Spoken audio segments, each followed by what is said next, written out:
یعنی کہ ان کے دکھ کا، ان کے افسردگی کا، ان کے افسوس کا، ان کے رنجیدہ ہونے کا اندازہ اس بات سے لگایا سکتا ہے کہ یہ جو کاندھا یہ دے رہے ہیں، یہ جو کاندھا دے رہے ہیں ان اپنے سپاہیوں کے، حوالداروں کے، عیسائیوں کے شہادت کے بعد جنازہ ایک مقام سے دوسرے مقام تک لے جانے کے لیے، یہ کاندھا جو ہے اس مقصد کے لیے نہیں دیا جاتا، بلکہ یہ کاندھا جو ان کو دیا جاتا ہے یہ ان کے حقوق پر ایک طریقے سے ڈاکہ ڈالنے کی کوشش ہوتی ہے۔ یہی کاندھا جو ہے جو جنازے میں یہ استعمال کرتے ہیں، یہی کاندھا پھر ان کے ان کارناموں کے نتیجے میں، جو ان کے بہادری کے نتیجے میں، جو ان کی جو میڈل ہوتے ہیں، قومی اعزاز جو کہ ان شہیدوں کو ملنا چاہیے، یہ نقب لگا کے ان شہیدوں کو وہ اعزاز نہیں دیتے ہیں، وہ میڈل نہیں دیتے، وہ بہادری کے تمغہ شجاعت ہو گیا، ستارہ ہلال، ستارہ امتیاز، کیو پی ایم، پی پی ایم، یہ سب کے سب جو ہے یہ پی ایس پی افسران اپنے باپ دادا کی جاگیر سمجھ کر جو ہے اس کو ہڑپ کر جاتے ہیں۔ ابھی پچھلے دنوں جو 23 مارچ پر جو سندھ پولیس کے جو اتنے بڑے بڑے افسروں کو جو تمغے دیے گئے ہیں، یعنی کہ تمغہ شجاعت، ستارہ ہلال، ستارہ امتیاز، ان کی اگر آپ جن کیسز پر ان کو دیے گئے ان کیسز کو نکال کے اگر پڑھا جائے تو ان میں ان کا کارنامہ سوائے ایڈمنسٹریشن کے اور کچھ بھی نہیں ہے، سوائے جو ہے سپرویژن کرنے کے اور ان کا کوئی بھی کارنامہ نہیں ہے۔ وہاں پر اگر آپ کھوج لگاؤ گے تو وہاں پر کسی نہ کسی کانسٹیبل کا، ہیڈ کانسٹیبل کا یا کسی اے ایس آئی کا خون ہی بہا ہوگا، اور ان کو ان کا کارنامہ صرف اتنا ہے کہ ان کے جنازوں کو اسی طریقے سے انہوں نے کاندھا دیا ہوگا جس طریقے کی تصویریں اس وقت آپ لوگ دیکھ رہے ہیں۔ یعنی کوئی سپاہی، ہیڈ کانسٹیبل کیا اس قابل نہیں ہے کہ انہیں ستارہ امتیاز، ستارہ ہلال یا شجاعت دیا جائے، کیونکہ زندگی کی بازی تو وہ ہارتے ہیں۔ کبھی یہ ٹھنڈے کمروں میں بیٹھے ہوئے S S P, D I G اور آئی جی اور ایڈیشنل آئی جی بھی کبھی دہشت گردوں کے فائرنگ سے یا ڈاکوں کی فائرنگ سے کبھی شہید یا ہلاک ہوئے؟ بالکل بھی نہیں۔ میں تو آج تک میری نظروں سے کوئی ایسا کوئی ایک واقعہ بھی نہیں گزرا ہے۔ تو پھر یہ ناانصافی کیوں؟ یہ امتیازی سلوک کیوں؟ یہ جو لوگ تمغے بانٹتے ہیں، کیا ان کے عقل میں ان کو یہ سب باتیں سمجھ میں نہیں آتی کہ یہ کارنامے کن کے ہیں اور دیا کن کو جا رہا ہے؟ یعنی یہاں پر بھی ڈنڈی ماری جا رہی ہے کہ میٹھا میٹھا ہپ ہپ اور کڑوا کڑوا تو تو۔ جہاں یہ سپاہی، ہیڈ اور رینکر کوئی اچھے کارنامے کرتے ہیں تو ان اچھے کارناموں پر تو ان کے جو پی ایس پی افسران ہیں یہ برابر کے صدار بن جاتے ہیں، بلکہ ان سے زیادہ حق جو ہے خود ہڑپ کر جاتے ہیں، یہی ستارہ امتیاز، ستارہ ہلال اور ستارہ شجاعت وصول کرنے کی شکل میں۔ ان کو شرم بھی نہیں آتی کہ صدر مملکت کے سامنے جا کر سلیوٹ کر کے، سینہ چوڑا کر کے جو ہے بہادری کا ڈرامہ رچا کر جو ہے اپنے کندھوں پر جو ہے یہ تمغے لگاتے ہیں۔ ان کو شرم آنی چاہیے کہ یہ تمغوں کے مستحق یہ نہیں بلکہ ان کے وہ سپاہی، ہیڈ، وہ اے ایس آئی جنہوں نے جو ہے دوسروں کی جان و مال کو تحفظ فراہم کرتے ہوئے جو ہے اپنی جانوں کی قربانیاں دینے سے بھی گریز نہیں کیا۔ لیکن افسوس کہ وہ شہید جو ہے وہ اس قسم کے قومی اعزازات وصول کرنے سے محروم رہ جاتے ہیں، اور ان بڑے افسروں کو جو ہے محض ان کے جنازوں کو کاندھا دیتے ہوئے جو ہے یہی ان کا بڑا پن ہوتا ہے کہ انہوں نے ان کو بالآخر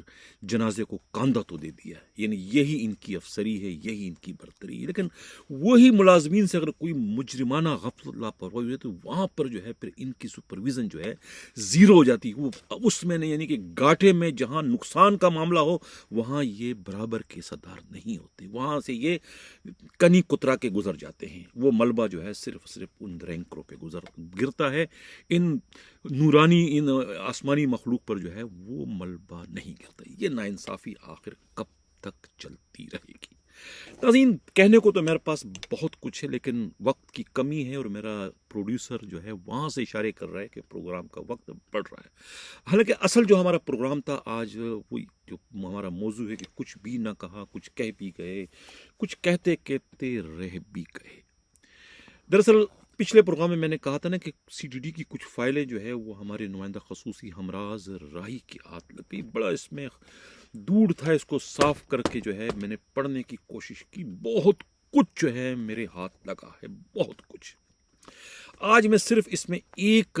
واقعہ ہی میں ریکارڈ کا حصہ بنانا چاہتا ہوں، گرچہ یہ واقعہ جو ہے وہ مختلف زاویوں سے جو ہے وہ کراچی پولیس کے تقریباً سارے افسروں کے علم ہے، لیکن کبھی وہ اس طریقے سے ریکارڈ کا حصہ نہیں بنا ہوگا جس طریقے سے میں اب اسے ریکارڈ کا حصہ بنانے جا رہا ہوں۔ اس واقعے میں جو ہے میں پی ایس پی افسروں کا اصل چہرہ دکھانا چاہتا ہوں کہ وہ کتنے زیادہ رعونت، کتنی زیادہ فرونیت ان کے اندر پائی جاتی ہے، خود اپنے انہی ماتحتوں کے لیے جن کی قربانیوں کے نتیجے میں وہ بڑے بڑے اعزازات بھی جو ہے انتہائی بے شرمی اور ڈٹائی کے ساتھ جو ہے وصول کرتے ہیں۔ یہ جو واقعہ ہے اس میں ایک ڈی آئی جی کا میں انتقام بتانا چاہتا ہوں کہ کس طریقے سے انہوں نے اپنی رنگرلیوں میں جو ہے کباب میں ہڈی بننے والے ایک ایس ایچ او کے ساتھ کیا نہیں کیا، یعنی اتنا بدترین ان سے انتقام لیا کہ ان کی شہادت کے بعد بھی جو ہے وہ ان کے دل میں جو آگ بڑکائی تھی اس ایس ایچ او نے، وہ آگ جو ہے اس انتقام لینے کے بعد بھی اس آگ کے شعلے جو ہے بجھنے کا نام نہیں لے رہے۔ وہ ایس ایچ او کون ہے؟ میں اس میں جو ہے نہ تو ڈی آئی جی کا نام مینشن کروں گا اور نہ ہی اس ایس ایچ او کا، کیونکہ ہمارے ان پروگراموں کا مقصد صرف اور صرف واقعات کو منظر عام پر لانا ہے۔ کسی کی جو ہے کردار کشی یا کسی کی دل ہزاری جو ہے وہ ہمارا مقصد نہیں ہے۔ تمام کے تمام میرے لیے قابل احترام ہے، شخصیتوں سے جو ہے مجھے کوئی نفرت نہیں، کوئی شکایت نہیں، کوئی ان سے بغض نہیں، صرف ان کی جو رویہ ہے، جو ان کا کردار ہے، اس پر جو ہے ماتم کرنے کو دل چاہتا ہے۔ یہی وجہ ہے کہ ان کے کردار کو جو ہے میں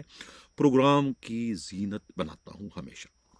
اب یہاں پر جس ایس ایچ او کی میں بات کر رہا ہوں، یہ S H O Chaudhry Aslam شہید کے بھی قریب رہے ہیں، کراچی آپریشن میں بھی ان کا بڑا ایک نام رہا ہے، رینکر تھے،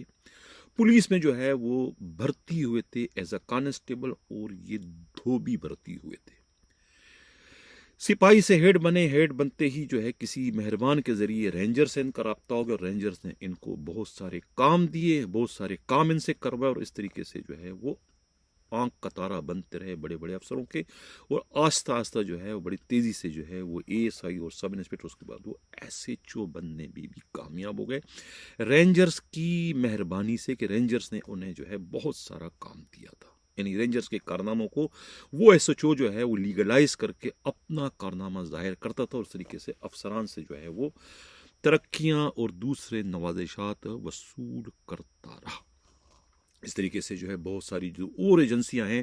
ان کے بھی وہ آنکھ کا تارا بن گیا۔ اب آنکھ کا تارا بن چکا ہے، اب انہی ایجنسیوں کی ایک رپورٹ پر جو ہے ایک اطلاع ملتی ہے، ایک روز جب وہ ایس ایچ او ماڑی پور ہوتے ہیں، انہیں کہا جاتا ہے کہ تمہارا ڈی آئی جی ڈیفینس کے ایک عشرت قدے میں رنگ رلیاں منا رہا ہے اپنی تتلی کے ساتھ، اپنی داشتہ کے ساتھ، نام اس کا بلبل، اور جا کے وہاں چھاپا مارو اور اس کی آغوش سے بلبل کو اٹھا کے لے آؤ تھانے۔ حکم ملتا ہے، اور حکم جن لوگوں نے دیا ہے اس حکم کو جو ہے وہ آسمانی صحیفہ سمجھ کر، یہ جانتے ہوئے کہ جہاں وہ جا رہا ہے وہ ڈی آئی جی ہے، میں ایک ایس ایچ او ہوں اور ڈی آئی جی مجھے کچا چبا جائے گا جو حرکت کرنے میں جا رہا ہوں، لیکن حکم تھا لہٰذا وہ گئے دلیری کے ساتھ، اور وہاں پر انہوں نے چھاپا مارا۔ ڈی آئی جی کی گود سے جو ہے ان کی جو محبوبہ، ان کی داشتہ بلبل کو وہ اٹھا کر جو ہے لے گئے۔ ڈی آئی جی منہ دیکھتے رہ گئے کہ یہ کیا ہو رہا ہے، ان کا ایک ماتحت جو ہے ان کے رنگ میں بنگ ڈال کے چلا گیا، وہ ماڑی پور تھانے لے آتے اور اس کو جو ہے وہ اپنے سائیڈ روم میں بند کر کے خود گھر چلے جاتے ہیں۔ بعد ازاں جو ہے 2-4 گھنٹے بعد وہی ڈی آئی جی جو ہے ڈگمگاتے قدموں کے ساتھ جو ہے اپنے اسکواڈ کے ہمراہ ماڑی پور تھانے آتے ہیں، اور اپنی داشتہ جو ہے اس سے معافی تلافی کر کے انہیں اپنے ساتھ زبردستی وہاں سے لے جاتے ہیں۔ پولیس والے بھی کوئی مزاحمت نہیں کرتے، کیونکہ سب کو معلوم ہے کہ ڈی آئی جی ہے، اور ڈی آئی جی جو ہے وہاں چیختے چلاتے ہیں کہ کہاں ہے وہ ایس ایچ او، میں دیکھتا ہوں کہاں ہے وہ۔